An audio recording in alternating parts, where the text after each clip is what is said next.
Olá pessoal, tudo bem? Meu nome é Rodrigo Moraes. Hoje eu trouxe aqui o Dr. Diogo Costa Furtado. Ele é advogado especialista em direito previdenciário e vai conversar com vocês um pouquinho sobre a convocação para revisão dos benefícios por incapacidade, ok? Então ele vai explicar, porque está todo mundo muito preocupado, né, que estão noticiando que vai ter essa revisão, se vai ter que passar, se tem alguma coisa para fazer ou não. E ele vai dar uma explicação de uma forma mais simples aí para a gente. Né, dando todos os passos para a gente, inclusive a relação dos empregados, né, com a relação dos incapacitados com o retorno ao trabalho, com o retorno à empresa, né? Então ele vai dar essas palavrinhas para a gente aí, beleza? Então vou deixar aí vocês com o Diogo para essa explanação, beleza? Olá, meu nome é Diogo Furtado, eu sou advogado especialista em direito previdenciário e esse vídeo tem por objetivo falar de forma simples e clara sobre a convocação de revisão dos benefícios por incapacidade, de auxílio-doença e aposentadoria por invalidez do INSS, que vai se iniciar em setembro. Quem vai ser convocado para essa perícia, para essa revisão? Serão convocados aqueles segurados que recebem benefício por incapacidade, de auxílio-doença ou aposentadoria por invalidez há mais de 2 anos. Exceto aquele segurado que recebe aposentadoria por invalidez que possui 60 anos de idade ou mais. Nesse caso, ele não vai ser convocado. Já no caso do auxílio-doença, isso não ocorre. Aquele segurado que tem 60 anos de idade ou mais vai ser convocado para essa perícia. Como que vai se dar essa convocação? Inicialmente vai ser por carta, vai ser encaminhada uma carta para a residência do segurado, dando prazo de 5 dias úteis para ele ligar para o telefone 135 do INSS e agendar a sua perícia. Caso ele não agende a sua perícia, seu benefício pode ser suspenso e daí ele terá que comparecer a uma agência do INSS para reativar o benefício e agendar essa perícia.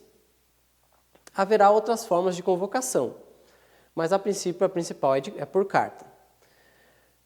Por isso que é importante manter o seu endereço atualizado junto ao INSS. Como é que vai se dar essa ordem? Como é que vai ser os critérios para a convocação? Primeiramente vai se convocar aqueles segurados que recebem auxílio-doença, que não tem data prevista para término. E essa ordem de convocação vai ser feita por critério de idade, então dos mais jovens para os mais velhos. E o segundo critério vai ser o critério de tempo de benefício, ou seja, quem está recebendo mais tempo o benefício vai ser chamado antes daqueles que recebem o benefício a menos tempo.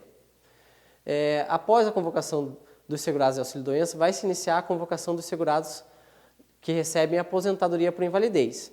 Os critérios de chamada, de convocação, serão os mesmos: idade e tempo de benefício. O que pode ocorrer após a nova perícia? Na primeira hipótese, seria a manutenção do benefício ante a constatação da incapacidade. Então, o segurado passou pela perícia e o perito entendeu que ele continua incapaz para o trabalho. No caso do auxílio-doença, vai ser mantido o benefício e vai ter uma data prevista para término desse benefício, ou seja, para cessar, para cancelar. Se nos últimos 15 dias, antes de cancelar o benefício, o segurado entender que continua incapaz para o trabalho, ele deve ligar no INSS e agendar um pedido de prorrogação do benefício. Ele vai passar por uma nova perícia. Já para a aposentadoria por invalidez, em que o segurado continua incapaz para o trabalho, o benefício vai ser mantido e após 2 anos ele pode vir a ser chamado novamente para passar por outra perícia. A segunda hipótese seria o cancelamento de imediato do benefício. No caso do auxílio-doença, constatou-se que está capaz para trabalhar, o benefício é cancelado de imediato. Já para a aposentadoria por invalidez, só tem uma hipótese que o benefício é cancelado de imediato.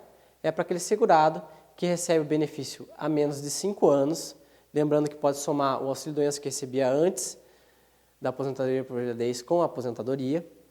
Então, se ele recebe esse benefício há menos de 5 anos, e ele pode retornar à mesma atividade que exercia anteriormente na empresa em que está registrado, o benefício dele vai ser cancelado de imediato. A terceira hipótese seria o cancelamento gradual.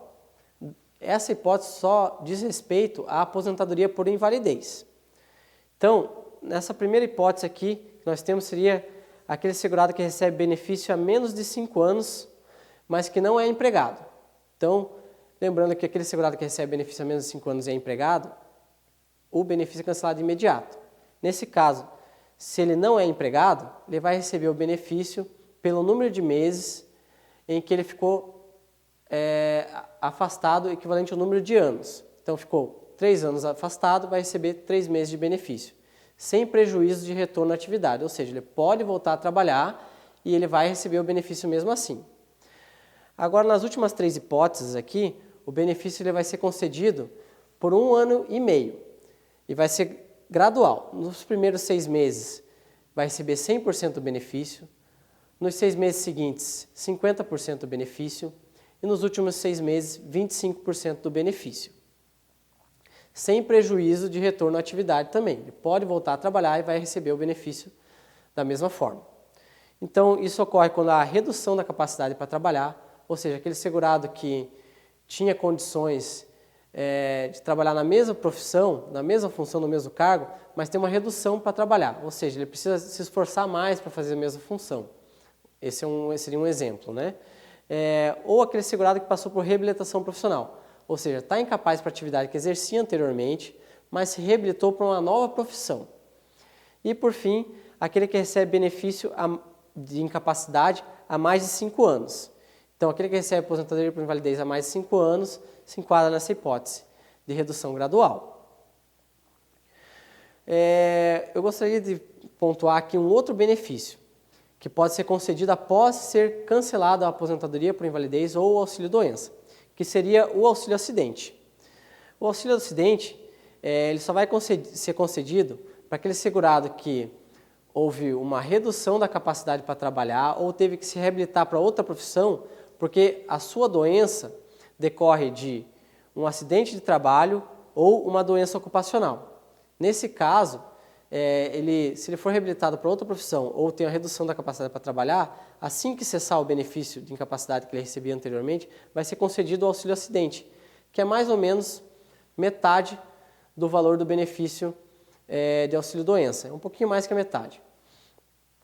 E também no caso daquele segurado que a incapacidade decorre de acidente de qualquer natureza, ou seja, que não tem relação com o trabalho, mas ele é um segurado empregado. Então ele tem que ser um segurado que estava com carteira assinada, de repente sofreu um acidente de moto, que não tem nada a ver com o trabalho.